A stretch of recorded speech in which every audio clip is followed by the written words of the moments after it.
Well, good evening, everybody. It is great to have you here as part of this really impressive session to Women on the Front Lines, a special event as part of International Women's Day.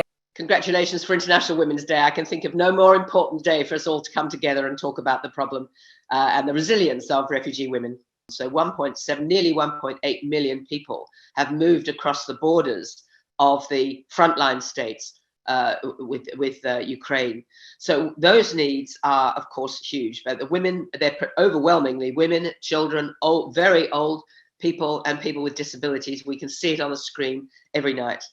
And they will be moving fairly quickly through transit states. The biggest humanitarian problem is going to be in Ukraine itself, where we have the population is 44 million. And there again, women are very much at the front line, receiving, having to deal with lack of food, no water, electricity, children, of course, not in school. Basically, it was midway during the Soviet war, and ultimately, what you're seeing play out in Afghanistan in the last 6 months or so, I suspect would paint a picture of the circumstances basically that I was born into in terms of the turmoil and now the impact specifically when you talk about women and girls. When the breadwinner in the family is under threat, it has a huge impact on the women and girls in that family. Just the lack of education, right? There's that aspect, but then there's the lack of basic necessities. There are dozens of underground bunkers across this city, the city of Lviv, and suddenly everyone knows where to go. These bunkers were created in the Second World War.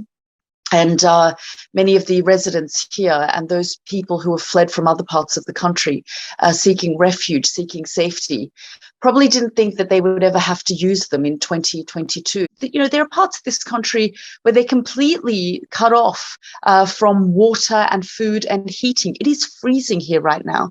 I think one of the most eerie, heartbreaking things that I've seen is the wave of women and children who are arriving without the men in their lives.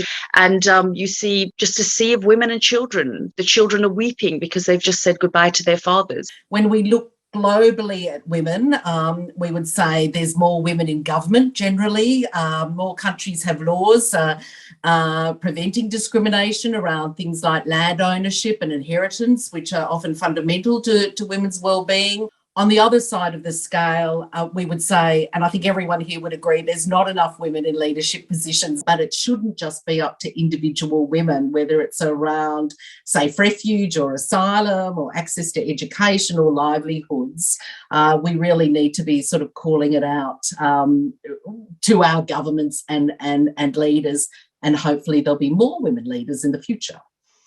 But I have to say, working as I do, heading up, UNHCR's partner in the philanthropic space is an incredibly positive area because you are connecting with Australians every day who actually want to do something and make a difference and are looking for a way to do that. And just like I get inundated with people requesting help from Afghanistan, I also get inundated with messages from allies, messages from, influential women saying, how can we help? The crisis in Ukraine, what it's done is humanize refugees in a way that perhaps Afghanistan and Syria hadn't. And it's suddenly starting to resonate with a lot more people. I think sort of to the wider point, it is a challenge when the media will sort of focus on one to another. And right now it is Ukraine, but the challenge will be in 6 months, it will probably be something else.